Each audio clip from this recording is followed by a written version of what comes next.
sekolah yang deket aja deh, yang di belakang rumah atau yang di depan rumah atau yang di sebelah rumah gitu. Termasuk aku juga dulu gitu. Iya, jadi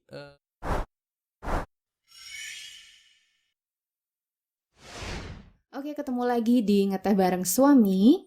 Dan hari ini kita bakalan ngebahas tentang pendidikan anak. Kita langsung aja tanya. Aku mau nanya ke kamu. Sebenarnya menurut kamu seberapa penting sih pendidikan anak gitu? Ya, kalau menurut saya sih penting banget ya untuk pendidikan anak. Kenapa? Jadi kita sebagai orang tua sebenarnya hanya bisa memberikan itu. Memberikan pendidikan yang baik. Pendidikan bukan hanya saja nanti sekolah, tapi juga mungkin mulai dari rumah ya. Dari mulai keluarga, mengajarkan kebiasaan-kebiasaan yang baik, terus aturan-aturan yang memang kita sudah buat di rumah gitu. Nah, kalau menurut kamu seperti apa? Menurut aku sih juga penting ya, karena sekolah itu akan menjadi wadah untuk dia mendapatkan stimulasi yang baik gitu. Ya itu tadi berangkat dari keluarga sebelum ke sekolah gitu kan. Dan kita sebagai orang tua pasti berperan penting tuh dalam hal betul, itu. Betul. Nah kan kalau di rumah kan gini misalkan, kalau di rumah mungkin kita bisa memberikan kayak semacam nilai-nilai ya, aksiom-aksiom atau nilai-nilai yang nilai diri untuk dia nanti ke depannya, kebiasaan-kebiasaan baik dan lain-lain seperti itu. Nanti kalau misalkan udah mulai lebih ke ilmu dan yang lebih teknis, mungkin itu udah mulai ke sekolah seperti itu, iya. Jadi awalnya memang kita di rumah gitu memberikan pendidikan di rumah. Terus yang bisa kita lakukan juga nilai-nilai disiplin untuk anak gitu kan, membuat aturan-aturan yang tadi kamu bilang. Iya, betul. Nah, terus sebagai kepala keluarga dan sebagai pendidik nih, menurut kamu kapan sih kita akan menyekolahkan anak? Kita akan memulai menyekolahkan. Baiknya gitu. Kapan gitu ya? Iya mungkin ya. Kalau jawab baiknya kapan sebenarnya kalau dulu kan sebenarnya saya S1-nya tentang pendidikan ya. Iya, kebetulan ya. Iya, kebetulan tentang pendidikan. Jadi ya walaupun bukan pendidikan usia dini, tapi sedikit-sedikit paham lah gimana landasan pendidikan, lalu pendidikan peserta didik dan lain-lain. Jadi dikala dia sudah siap sebenarnya. Cuma kalau ditanyain umur, mungkin untuk saat ini kita bisa mulai memasukkan anak ke kelompok bermain ya, namanya playgroup.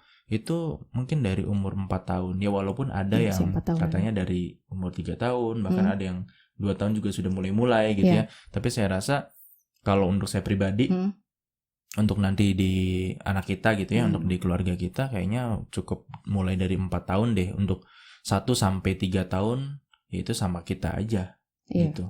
Nanti kalau udah 4 tahun baru mulai belajar untuk sosialisasi sih sebenarnya yang penting.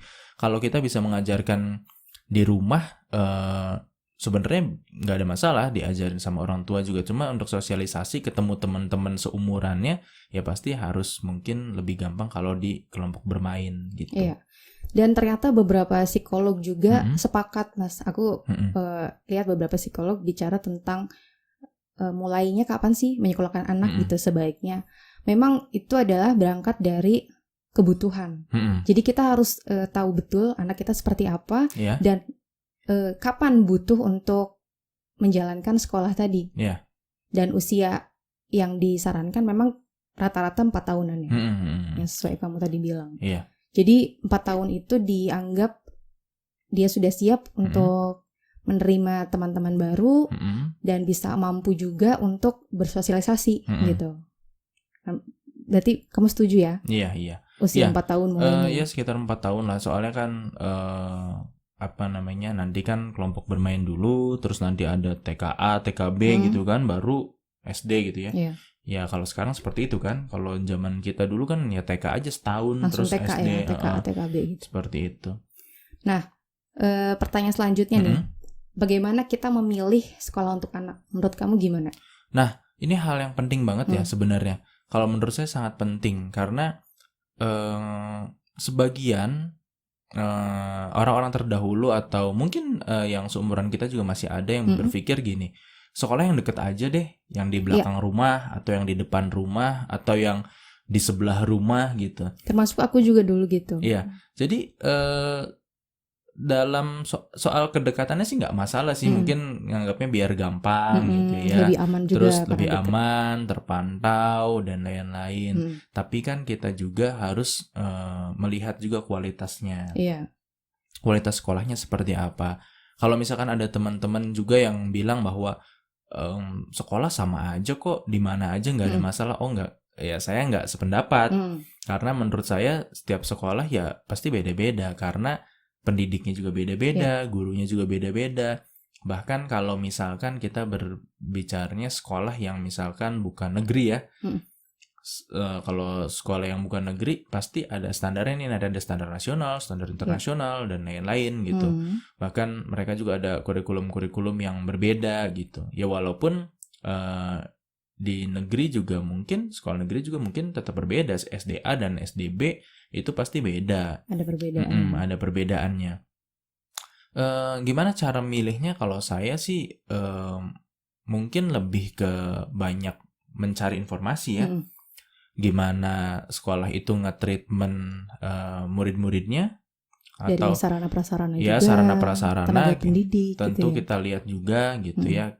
Kalau misalkan masih SD, dari mulai kelompok bermain, TK, SD, saya rasa kita bisa datang ke sana untuk ngobrol-ngobrol dengan gurunya mungkin, atau tentang kurikulumnya atau tentang kegiatan-kegiatannya. Kita bisa ngobrol di situ. Ketika kita rasa cocok, ya kita masuk ke situ gitu. Ya walaupun mudah-mudahan sih nggak yang terlalu jauh dari rumah, karena tetap aja mobilitas itu lumayan juga ya kalau misalkan harus jauh gitu. Apalagi kita kan di Bandung nih. Di Bandung kan walaupun sama-sama kota. Ya, walaupun sama-sama kota bisa dari ujung ke ujung gitu kan, bisa 10 kilo, 20 kilo gitu, walaupun sama-sama kota Bandung gitu. Nah, itu sih yang paling penting kalau menurut saya. Jadi memilih yang terbaik ya. Ya, memilih yang terbaik aja. Jangan yang terdekat.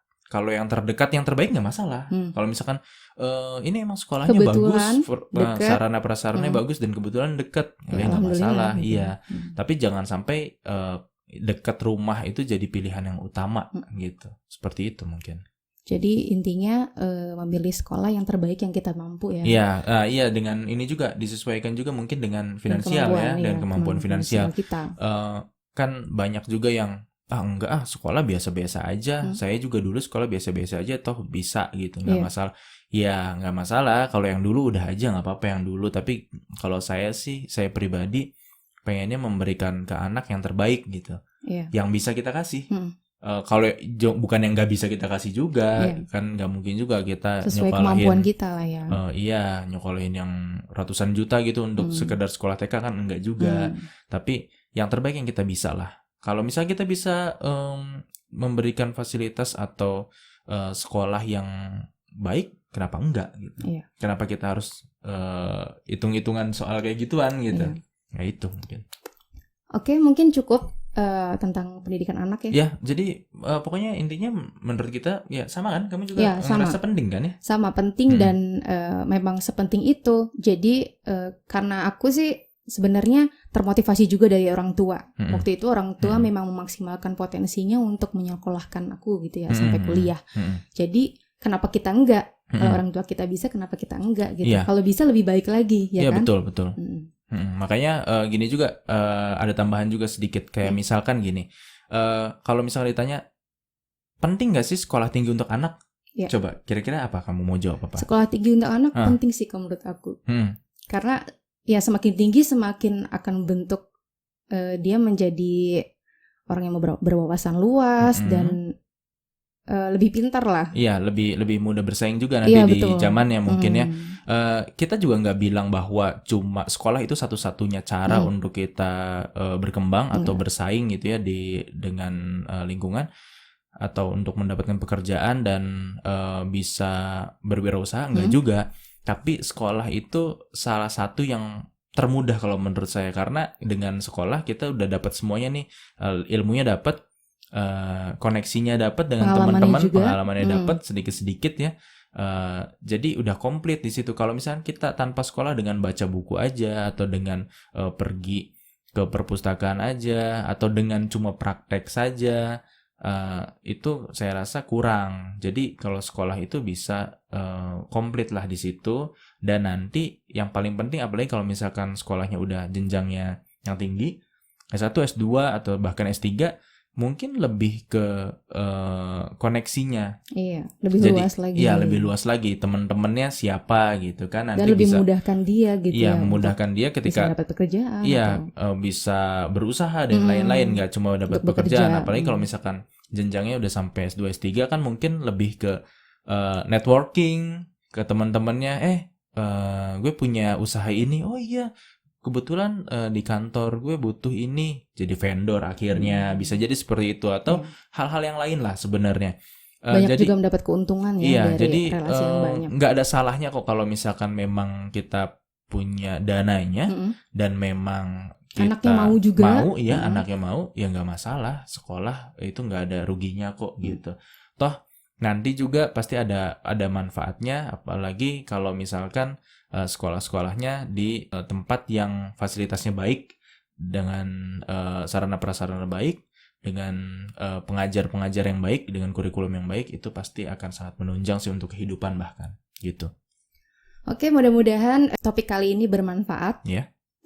Dan buat teman-teman, makasih yang udah dukung dan menonton ini ya. Yang dengerin kita juga di podcast. Oke, sampai jumpa di Ngeteh Bareng Suami selanjutnya.